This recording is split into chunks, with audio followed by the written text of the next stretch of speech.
Nampak tak bubble-bubble dekat botol air ni? Kepada yang tak tahu, inilah dia gas hidrogen yang terlarut dalam air Vita Spring.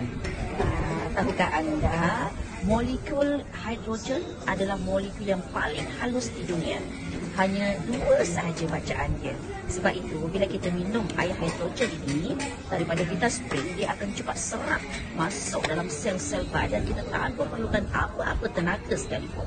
Kan, berbanding dengan vitamin-vitamin yang lain seperti vitamin C. Vitamin C, bacaan molekul dia adalah 176. Kalau coenzyme CoQ10, lebih kurang dalam 800 lebih.